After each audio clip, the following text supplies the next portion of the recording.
Hello and welcome to Achievers Hive dear learners of class 12। Chapter चल रहा है self and personality और आज जिस अप्रोच को हम स्टडी करने वाले हैं after studying a lot of approaches to personality, जिसमें टाइप अप्रोच, ट्रेट अप्रोच, इसके अलावा साइकोडायनामिक्स को डिटेल में स्टडी करने के बाद आज हम बात करेंगे ह्यूमनिस्टिक अप्रोच के बारे में। अगर इस अप्रोच की बात करें तो क्लास 12 के बच्चों को ये काफी डिफिकल्ट लगती है, बट ट्रस्ट मी कि जो अप्रोच है ये बहुत ज्यादा ईजी है और क्योंकि ये जुड़ी है सेल्फ से यानी हमसे, तो इसको अंडरस्टैंड करना बहुत ज्यादा ईजी हो जाएगा। ये जो एक्सप्लेनेशन है चैप्टर का, इसमें मैं इतना सिंपलेस्ट वे में आपको एक्सप्लेन करूंगी कि आपको पढ़ने में समझने में बहुत आसान लगेगा। और इस पीडीएफ के एंड में जो हम आपके सामने पीडीएफ स्क्रीन पे शेयर कर रहे हैं, जिसको आप हमारे व्हाट्सएप ग्रुप से रिसीव भी कर सकते हैं, डिस्क्रिप्शन में जाके लिंक के थ्रू हमारे चैनल से जुड़ जाइए, व्हाट्सएप ग्रुप से जुड़ जाइए और वहां पर आपको ये सारी चीजें मिल जाएंगी। तो मैं बात करी थी कि जो पीडीएफ है इसके एंड में आपको इस टॉपिक पर बेस्ड कुछ क्वेश्चंस भी मिलेंगे, क्योंकि बच्चे इस चीज में काफी स्टक होते हैं कि चलिए अप्रोच तो समझ में आ गई पर क्वेश्चन कैसे लिखें, तो उसकी हेल्प भी आपको यहाँ से मिलेगी। और बाकी बहुत सारी चीजें मैं अपने चैनल के थ्रू आपको दे रही हूँ, तो टेलीग्राम से भी हमसे जुड़िए और जिस मीडियम से भी आप हमसे जुड़ना चाहते हैं, फिलहाल ये नोट्स रिसीव करने के लिए व्हाट्सएप ग्रुप पर जरूर आइए। तो चलिए आज की बात करते हैं। सेल्फ एंड पर्सनालिटी में 7th पार्ट पर हम आ चुके हैं और बहुत बेहतरीन कार्ल रॉजर्स के इस थॉट के साथ हम शुरुआत करेंगे। The good life is a process not a state of being. रुके रहने का नाम जिंदगी नहीं है और अच्छी जिंदगी तभी चलती है when it is a direction not a destination. तो हम आज के वीडियो की शुरुआत करते हैं। कार्ल रॉजर्स का जो यहाँ पे आपको नाम दिख रहा है, यही हमें आज के पीडीएफ में नजर भी आएंगे, जो एक्सप्लेनेशन में नजर आएंगे, क्योंकि ह्यूमनिस्टिक अप्रोच भी इन्होंने ही दी है। तो चलिए ह्यूमनिस्टिक अप्रोच में हम आज अनकंडीशनल पॉजिटिव रिकॉर्ड और कॉन्ग्रुएंस इन टर्म्स के बारे में भी बात करेंगे। शुरुआत करते हैं कि ह्यूमनिस्टिक साइकोलॉजी क्या है। पहले ह्यूमनिस्टिक साइकोलॉजी को बेस अंडरस्टैंड कर लीजिए, वहीं से अप्रोच क्रिएट हुई है। अप्रोच तो पर्सनैलिटी के बारे में है, लेकिन ओवरऑल ह्यूमनिस्टिक साइकोलॉजी क्या है? ये एक ऐसा पर्सपेक्टिव है जो एम्फेसाइज करता है looking at the whole person and the uniqueness of each individual. हर पर्सन में कुछ ना कुछ यूनिकनेस होती है, उसका जो सेल्फ होता है बहुत क्रिएटिव होता है, बहुत यूनिक होता है। इसी चीज पर ये फोकस करती है। It begins with the existential assumption that people have free will and are motivated to achieve their potential and self-actualize. Humanistic psychology ये कहती है कि लोगों के अंदर सेल्फ एक्चुअलाइजेशन की एक इनेट टेंडेंसी होती है, जिसे वो एक्वायर करते हैं over a long period of time. तो किस तरह से चीजें होती हैं अंडरस्टैंड करेंगे। Humanistic approach in psychology developed as a rebellion against what some psychologist saw as the limitation of the behaviourist and psychodynamic psychology. इस वीडियो को अंडरस्टैंड करने से पहले आई एम वेरी श्योर कि आप बिहेवियरल साइकोलॉजी पढ़कर आए होंगे, बिहेवियरल अप्रोच पर्सनैलिटी के पढ़ के आएंगे, उससे पहले साइकोडायनेमिक्स आपने पढ़ी होगी। तो जो पॉइंट्स वहां पर थे वो पॉइंट्स का यहाँ पे कोई लेना देना ही नहीं है। उन वहां की जो फिलॉसफी थी, वहां पर जो पॉइंट्स थे, ह्यूमनिस्टिक अप्रोच उनसे बहुत अलग है। तो इसीलिए यहाँ पे जो टर्म यूज हो रही है ना रेबेलियन, इसका मतलब भी यही है कि ये बहुत अलग बात करती थी, सारे पॉइंट्स को डिस्कार्ड करती थी साइकोडायनामिक्स के, टाइप ट्रेट के और भी बहुत सारे अप्रोचेस के। This was one of Carl Rogers most important contribution to psychology. जैसे मैंने आपको शुरू में बताया भी था कि इन्हीं के बारे में आज बात होगी। And for a person to reach their potential and number of factors. यहाँ पे एक बहुत इंपॉर्टेंट बात ये कहते हैं, यहाँ पे समझिएगा। Carl Rogers believe that humans have one basic motive, that is the tendency to self actualise. पर सेल्फ एक्चुअलाइज होता क्या है? बार बार टर्म आती है सेल्फ एक्चुअलाइजेशन, 2 मार्कर में क्वेश्चन भी आ जाता है, शॉर्ट नोट में भी आ जाता है। आखिर सेल्फ एक्चुअलाइजेशन क्या होता है? To fulfil one's potential and achieve the highest level of human beingness one can. अपने अंदर खुद को डेवलप करते हुए हम उस ऑप्टिमम लेवल तक पहुंच जाएं जहां पर हमारा सेल्फ फ्लरिश होके निकल कर आए, मतलब द बेस्ट ऑफ अस। हमारा जो सेल्फ है उसका जो बेस्ट हो सकता है वही सेल्फ एक्चुअलाइज है, मतलब खुद को एक्चुअलाइज कर लेना, राइट? खुद को रियलाइज कर लेना, खुद को अंडरस्टैंड कर लेना, खुद के बारे में ऑप्टिमम स्टेज पर पहुंच जाना इज सेल्फ एक्चुअलाइजेशन। आगे भी ये टर्म आती रहेगी। Like a flower that will grow to its full potential if the conditions are right, but which is constrained by its environment. So people will flourish and reach their potential if their environment is good enough. Okay? तो जिस तरह से एक flower होता है ना, वो Bloom करता है, ग्रो करता है जब उसे प्रॉपर कंडीशंस मिलती हैं। आप एक प्लांट लगाइए, अगर उसे प्रॉपर धूप ना मिले, प्रॉपर पानी ना मिले, तो वो प्लांट क्या होता है? ड्राई हो जाता है, खराब हो जाता है। उसी तरीके से ह्यूमन बीइंग के साथ भी होता है। अगर उन्हें एक प्रॉपर एनवायरनमेंट मिले और इनर मोटिवेशन मिले, सारी चीजें पॉजिटिव हो, तो वो भी एक फ्लावर की तरह से ब्लूम करेंगे। However, unlike a flower, the potential of the individual human is unique and we are meant to develop in different ways according to our personality. अब हम आ रहे हैं धीरे धीरे ह्यूमनिस्टिक साइकोलॉजी से बढ़ के पर्सनैलिटी की तरफ। Rogers believe that people are inherently good and creative. उनका ये मानना है, पर्सनैलिटी के कॉन्टेक्स्ट में जब रॉजर्स बात करते हैं तो वो ये कहते हैं कि हर इंसान की पर्सनैलिटी ऐसी होती है, मतलब उसकी पर्सनैलिटी में कुछ चीजें पहले से प्री इनहेरिट होती हैं, डेवलप्ड होती हैं, जिसका उसे सिर्फ यूज करना होता है, रियलाइज करना होता है कि कैसे यूज करेगा. They become destructive only when a poor self concept और external constants override the valuing process. अगर कोई पर्सन सेल्फ डाउट करता है, आप ही बताइए क्या वो लाइफ में प्रोग्रेस कर पाएगा, क्या वो चीजें अच्छी कर पाएगा, क्या वो कुछ भी प्रोडक्टिव कर पाएगा. तो जब पर्सन का सेल्फ ही डाउट में होगा, डिलेमा में होगा, क्लियर नहीं होगा, तो वो कैसे फ्लरिश करेगा. Carl Rogers believed that for a person to achieve self-actualization, they must be in a state of congruence. इस congruence को भी डिटेल में पढ़ेंगे. Congruence की स्टेट में पर्सन को होना चाहिए to acquire, to achieve self-actualization. हमने self-actualization को समझा, आगे और भी समझेंगे, लेकिन congruence को सेपरेटली समझेंगे. Self-actualization occurs when a person's ideal self would like to be, what the person like to be is congruent with their actual behavior. मतलब सेल्फ इमेज से कैसे रिलेट होता है, इसे आगे मैंने और एलाबोरेट करा है, लेकिन फॉर द टाइम अभी पॉइंट पर मैं आपको बताते चलूं कि हम सभी कुछ लाइफ में बनना चाहते होते हैं. मतलब ऐसा कार्ल रॉजर्स कहते हैं कि हर पर्सन के अंदर एक इनेट एबिलिटी होती है to see themselves as somebody. पर जो हम बनना चाहते हैं, हम उसके लिए जब एफर्ट्स करेंगे, मतलब हमारा जो भी पैटर्न है उस डायरेक्शन में पहुंचने का, वो सेम होगा, उस तरफ जाता हुआ होगा, उस डायरेक्शन में बढ़ता हुआ होगा, तो मतलब हमारी जो रियल इमेज है और जो हमारी इमेज है जो हमने बनाई है, जैसा हम बनना चाहते हैं, उनके बीच कॉन्ग्रुएंस तभी कहलाता है जब हम उस दोनों को मैच करते हुए दिखते हैं. ठीक है, आगे और बात करेंगे. The self is the humanistic term for who we really are as a person. ये जो हम सेल्फ यूज करते हैं ह्यूमनिस्टिक अप्रोच में, इसको बहुत इंपॉर्टेंस दी जाती है. वो कहते हैं कि सेल्फ वो है जो आप एक्चुअल में हैं. The self is our inner personality and can be linked to the soul or Freud psyche. मतलब आप कंपैरिजन करने के लिए कर सकते हैं, बट उनसे ज्यादा इन्फ्लुएंस नहीं थे. The self is influenced by the experiences a person has in their life. जो भी पर्सन अपनी लाइफ में एक्सपीरियंसेस गेन करता है और उनसे जो भी इंटरप्रिटेशंस निकालता है, उनका जिस तरह से भी आगे यूज करता है. Two primary sources that influence our self concept are childhood experiences and evaluation by other. ये दो चीजें होती हैं 1 and 2, जिनसे कोई भी पर्सन इन्फ्लुएंस हो सकता है. हमारा जो सेल्फ कॉन्सेप्ट है वो इन्फ्लुएंस होता है. मतलब हमारे जो चाइल्डहुड एक्सपीरियंसेस होते हैं वो हमें शेप करते हैं, और दूसरी चीज हमारा लोग किस तरह से इवैल्यूएशन कर रहे हैं, लोग हमारा जजमेंट किस तरह से कर रहे हैं, उससे भी हमें फर्क पड़ता है. रॉजर्स ये भी कहते हैं कि we want to feel, experience and behave in ways which are consistent with our self image and which reflect what we would like to be like our ideal self. दो चीजों की बात करते हैं, हमारा रियल सेल्फ और हमारा ideal self जब एक ही डायरेक्शन में होते हैं, मतलब एक दूसरे से मैच करते हैं, real self and let me write first, real self और आइडियल सेल्फ जब एक दूसरे से मैच करते हैं, जितने इनकी इमेज क्लोजर होगी, the closer our self image and ideal self are to each other, the more consistent और confident we are and the higher our sense of self worth. जितना ये एक दूसरे से ज्यादा मैच करेंगे, उतना ही ज्यादा हमारे पर्सनैलिटी में कॉन्ग्रुएंस देखने को मिलेगा, हमारा सेल्फ वर्थ भी इंप्रूव होगा. Humanistic theories emphasize personal responsibility and innovate tendencies towards personal growth. Humanistic theories don't deny the importance of past experience, but they generally focus on the present. ये important बात है humanistic approach के बारे में, वो present पे ज्यादा focus करती है, पास्ट से इतना रेलेवेंट नहीं लेती है, इतना इंपॉर्टेंस नहीं देती हैं. किस चीजों पर फोकस करती हैं? Subjective attitude, feeling and belief, especially with regard to the self. ये कुछ पॉइंट्स इंपॉर्टेंट है जो आपको डॉट्स में नजर आ रहे हैं, ये पढ़ते हैं इन्हें. According to humanistic approach, we human beings are most creative, growing, fully functioning and self-actualizing people. यहाँ एक नई टर्म निकल कर आई, fully functioning, जो आप NCERT में भी जब पढ़ते हैं तो आपको नजर आती है. Humanistic approach ये कहती है कि हम जो human being है creative होते हैं, grow कर सकते हैं. सबसे important हम fully functioning person होते हैं. तो ये fully functioning का क्या मतलब होता है? fully functioning का मतलब होता है जो अपनी लाइफ को fullest जी सकते हैं. पर कैसे जिएंगे? हर कोई जी रहा है, हर इंसान चाहता है वो अपनी लाइफ को फुलेस्ट जिए, लेकिन क्या वो सेटिस्फाइड है?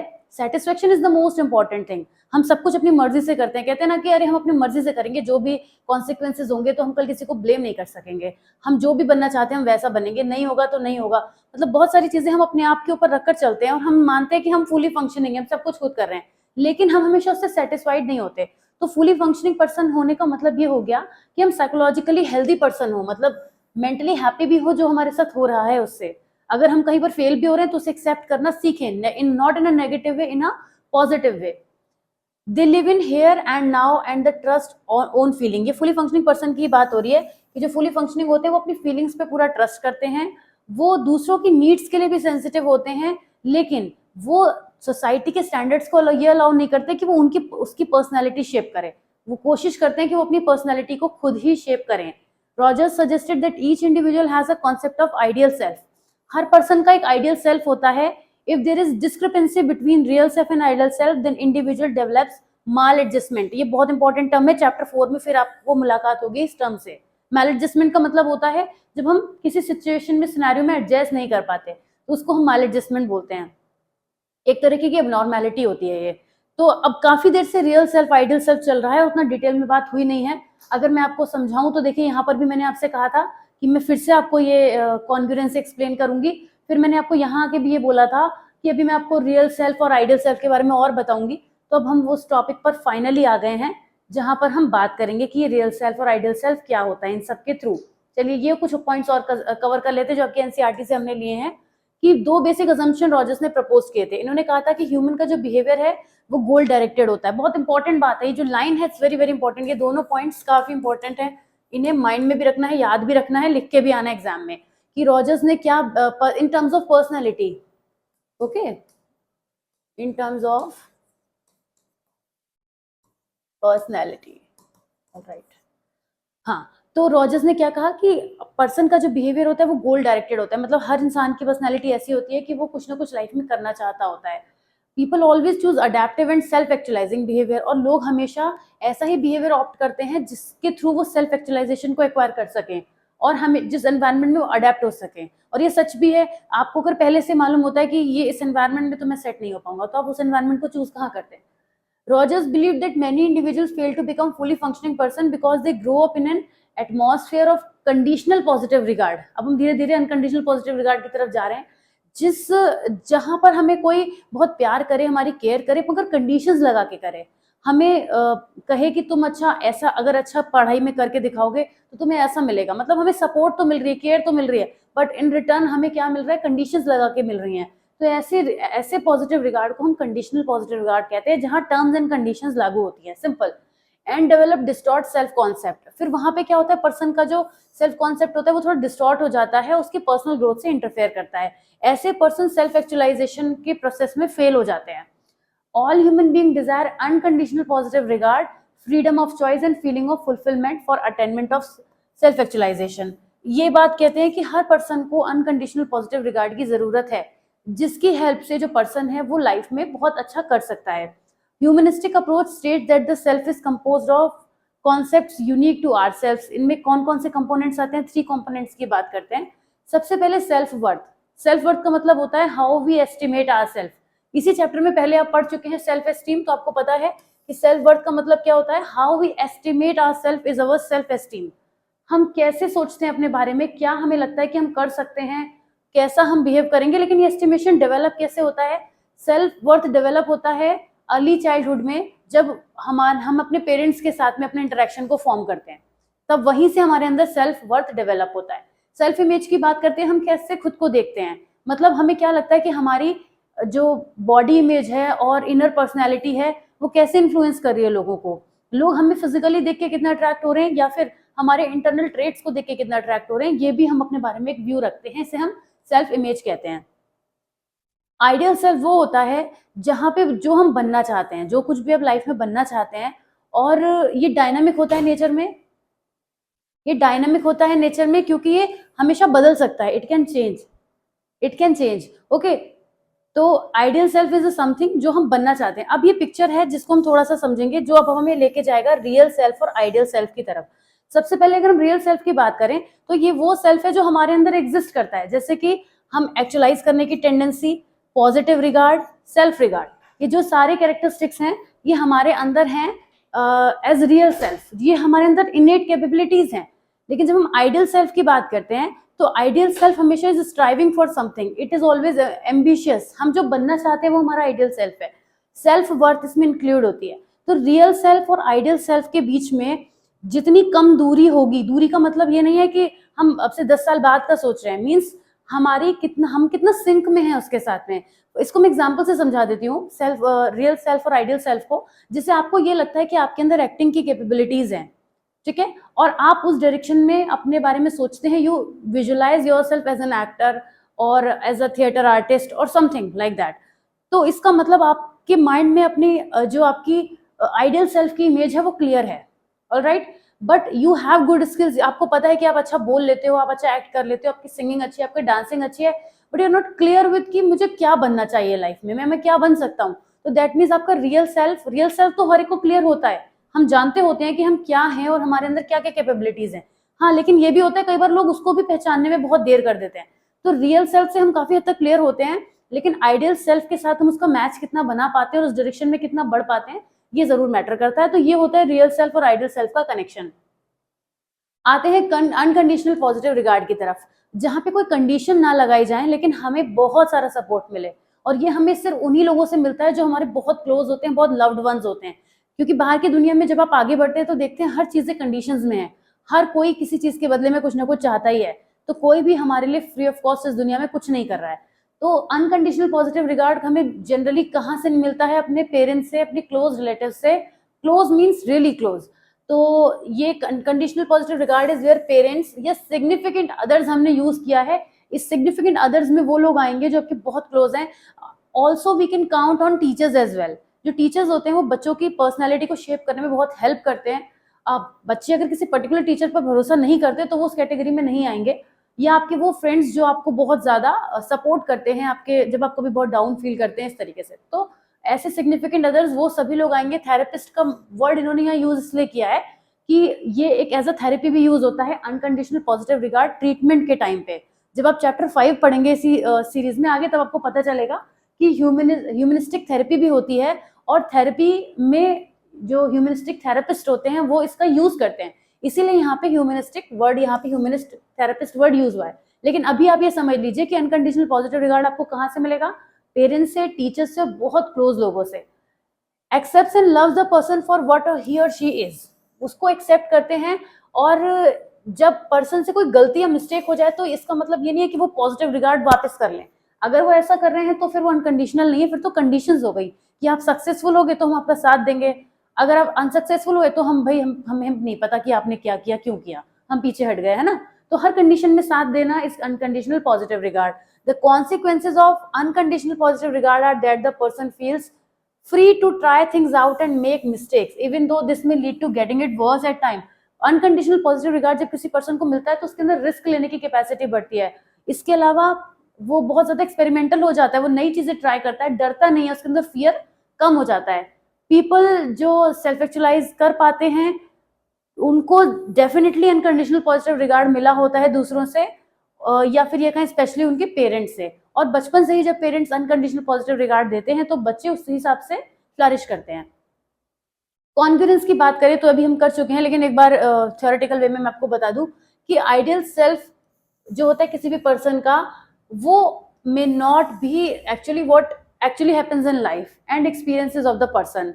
तो दोनों के बीच में एक डिफरेंस आ जाता है, मतलब हम बनना क्या चाहते थे पर हम कुछ और बन गए। तो जब इस तरीके का डिफरेंस आ जाता है या फिर हम जो बनना चाहते हैं वो हम आइडेंटिफाई ही नहीं कर पा रहे हैं, दोनों ही केसेस में जब ये सिचुएशन अराइज होती है तो इसे हम कहते हैं इनकॉन्ग्रुएंस।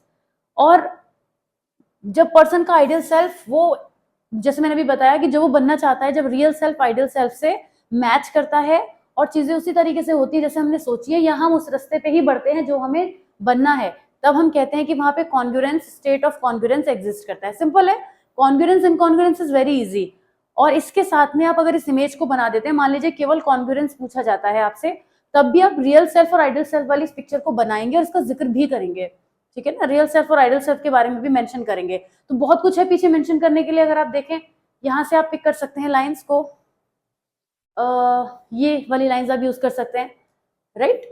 इसको भी आप यूज करके अपना आंसर बेटर बना सकते हैं।